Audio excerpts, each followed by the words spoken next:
మన అన్నమయ్య కళాక్షేత్ర పీఠాధిపతులు, జయహో జాతీయ అధ్యక్షులు, అన్నమయ్య గృహసాధన సమితి అధ్యక్షులు, వారు చాలా చరిత్ర కలిగినటువంటి ఉద్యమాలకి నేతృత్వం వహించినటువంటి వారు మన మధ్య ఉన్నారు. మన అదృష్టం. తిరుపతిలో వారి ఆశ్రమం ఉన్నది. శ్రీ శ్రీ విజయశంకర స్వామి వారు ఇవాళ ఈ సంస్థకి ఉపాధ్యక్షుని హోదాలో వారు మనకి సందేశం ఇస్తారు.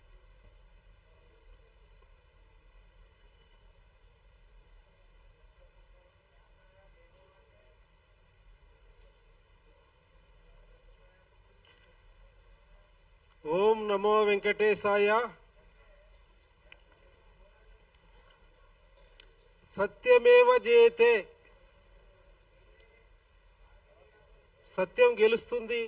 సత్యం ఎప్పుడు గెలుస్తూనే ఉంటుంది. ఓడిపోతుందేమో అనిపిస్తుంది. ఈరోజు సత్యమాత, సత్యం ఒక ఆకారంలో లేకపోవచ్చు. ఆ సత్యం రమణమూర్తి గారిని ఎన్నుకొని వారి నోటి నుంచి సత్యవాక్కులు వెలువడుతున్నాయి. ఎందుకంటే సాధారణ ప్రజల్లో ఏది అవసరం రాదో వాళ్ళ ఉద్దేశాలు వేరు, మాట్లాడేది వేరు, అందరినీ కన్ఫ్యూజన్ చేసి చెప్పింది చేయకుండా ప్రజల మధ్య ఘర్షణకు తీసే పరిస్థితుల నుంచి కాదు మనం సమైక్యం అనే ఈ సదస్సు యావత్ భారతదేశానికి స్ఫూర్తివంతమైంది. అసలు ఇది నిజమైనటువంటి సమైక్యత. హిందూ, ముస్లిం, క్రైస్తవ, సిక్కు సమైక్యత వర్ధిల్లాలి. దేశవ్యాప్తంగా గోవధ నిషేధించాలి. గోవును జాతీయ జంతువుగా ప్రకటించాలి.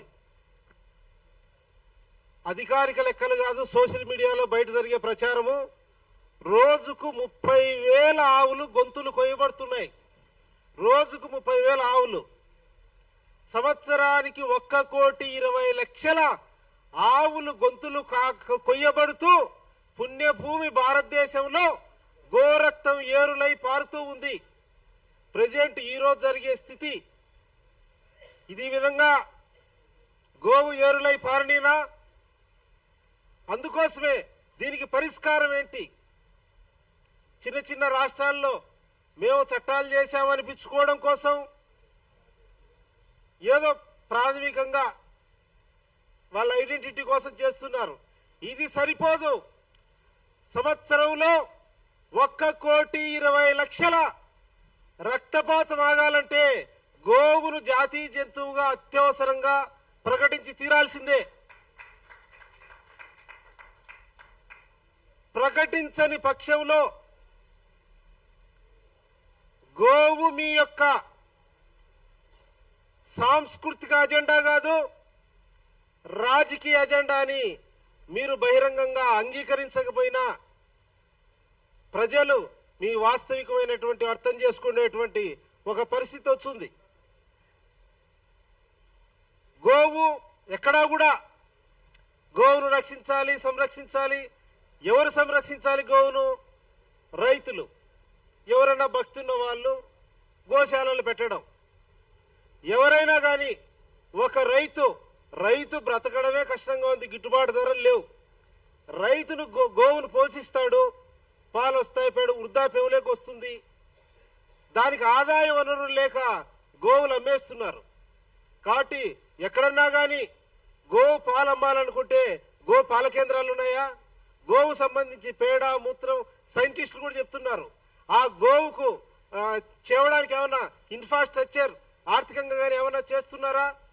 కాబట్టి ఏమి అంటే ఎక్కడో ఒకసాట ఈ గోశాలలో వెళ్ళడం, చిన్న చిన్న చెదురుమటలు చేయడం, ఘర్షణలు చేయడం, దీన్ని ఒక వివాదాంశంగా కాకుండా పరిష్కార దిశలో మనం ముందుకెళ్దామని హిందూ, ముస్లిం, క్రైస్తవులు అందరూ కూడా ఈరోజు ముందుకొచ్చి గోవుకు మేము వ్యతిరేకం కాదు, గోవును జాతీయ జంతువుగా ప్రకటిస్తాం, ఇది దేశ సమైక్యతను దెబ్బతీస్తుంది, కాబట్టి గోవుకు మేము అంగీకారం అని దీన్ని గోవు జాతీయ జంతువుగా కేంద్ర ప్రభుత్వం ప్రకటించి ఒక్క గోవు ఈ దేశంలో రక్తం గారినా దానికి కేంద్ర ప్రభుత్వం నైతిక బాధ్యత వహించాలి. ఎందుకంటే ఇది చాలా వివాదంగా అంశం ఉంది కనుక ఈ రోజు జరిగేటువంటి సదస్సు చాలా గొప్ప సదస్సు. భారతదేశంలో గోవు మీద రక్షణ కోసం నిజంగా చిత్తశుద్ధితో జరిగిన ఏకైక సమావేశం ఇదే అని నేను భావిస్తున్నాను. ఇప్పటి వరకు జరగలేదని నేను భావిస్తున్నాను. ఎవరిపైన ఎవరు దాడి చేయాల్సిన అవసరం లేదు. ఈరోజు ఎవరైనా కానీ జింకను చంపాలంటే సాహసం చేస్తారా? సల్మాన్ ఖాన్ నటిని కూడా జైలు వేసి భయపడాల్సిన ఎవరైనా ఒక చిన్న నివేదిక వచ్చే పెద్ద హీరోలు స్టార్స్ కూడా ఎంత పెద్ద వ్యక్తి అయినా సరే ఒక జింకను గాని ఒక నెమళ్ళు గాని టచ్ చేయాలంటే గజగజలాడుతున్నారు. కనుక ఈరోజు గోవును ఎవరైనా సరే చేయాలంటే అటువంటి పరిస్థితి కల్పించాలి. గోవును ఎవరైతే రైతు చేస్తున్నారో ఆయనకు జీవనోపాధి కూడా కల్పించేటువంటి ఒక ప్రభుత్వం, కేంద్ర ప్రభుత్వం చేయాల్సినటువంటి బాధ్యత ఉంది.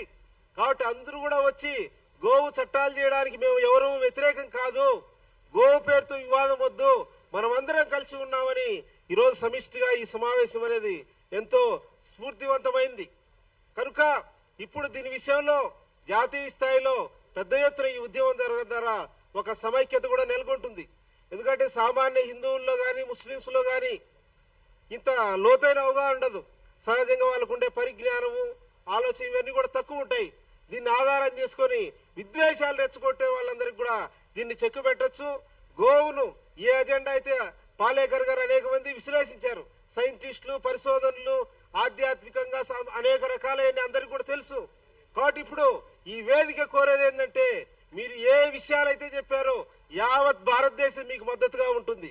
ఇంకోటి గోవు మాతన కాదు, గోవు మాత జంతువు కాదు, మాత. నిజంగా మాతను నువ్వు అంగీకరిస్తున్నావా?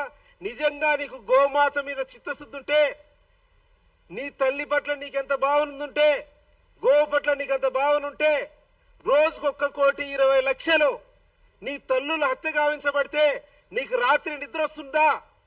నువ్వు 10,000 సీట్లో కూర్చోవాలనిపిస్తుందా నీకు? కనుక ఇదంతా కూడా వాళ్లకు భక్తి లేదు గాని ప్రజల్లో ఉండే భక్తిని ఒక భావోద్వేగ పూరితంగా చేస్తున్న ఒక రాజకీయమే నిజమైనటువంటి గోభక్తి లేదని యావత్ భారతదేశం జరుగుతున్న పరిణామాలను ప్రశ్నించాలి. ఇదే నిజంగా దైవభక్తి, ఇదే దేశభక్తి. ఈరోజు మన పెద్దలు పేర్లు నాకు వీళ్ళు ముస్లింస్ ధైర్యంగా ముందుకు రావడం అంటే హిందూ విశ్వాసాలను గౌరవించడం. అరే బాబు, మేము ముస్లింస్ గోమాంసం తినడం లేదు, ఎవరో ఒకరో అరో తినొచ్చు, ఎవడు తింటున్నాడో తినని మమ్మల్ని టార్గెట్ చేయడం అని వీళ్ళందరూ ముందుకు రావడం, రవణమూర్తి గారిని కలవడం, ఈరోజు ఇది జరగడం అనేటువంటిది ఆ దైవానుగ్రహంతోనే, ఈ అన్యాయం సహించలేక భగవంతుడి అనుగ్రహంతోనే ఈ సమావేశం ఇక్కడ జరుగుతుంది. మనం చూస్తున్నాం మీడియా, సోషల్ మీడియాలో ఈరోజు యావత్ తెలుగు రాష్ట్రాలే కాదు ప్రపంచం ఉన్న తెలుగు ప్రజలు హిందీ, ఇంగ్లీష్ రమణమూర్తి గారి వారి యొక్క వీడియోలని ఎంతో ప్రేరణాదాయకంగా విషయాలు పొందుతున్నారు. ఫ్యాక్ట్ అంటే ఒక వైపు కాకుండా ఒక మతమో ఒక వర్గమో ఒక కులమో ఒక ప్రాంతమో కాకుండా ఏది వాస్తవము ఏది అవాస్తవం అని ప్రజలను ఒక సత్యం వైపు తీసుకొని వెళ్తూ జ్ఞానం వైపు వారిది ఎంతో ప్రేరణాదాయకంగా ఉంది. ఈరోజు రమణమూర్తి గారు ఎందరికో ఈరోజు జరుగుతున్నటువంటి దేశంలో వాస్తవాలు చేయడంలో చాలా వారు మార్గదర్శకంగా ఉన్నారు. ఈరోజు ప్రముఖ పీఠాధిపతులు ఎంతో మంది పెద్ద పెద్ద స్వామీజీలు, ప్రముఖ మాల్వీలు అందరూ కూడా పాల్గొని ఈ తీర్మానం చేయడం అనేది దేశ సమైక్యత, క్రైస్తవులు సిక్కులు అందరూ కూడా ఈ సమావేశంలో పాల్గొనడం అనేది ఎంతో గొప్ప అవకాశం.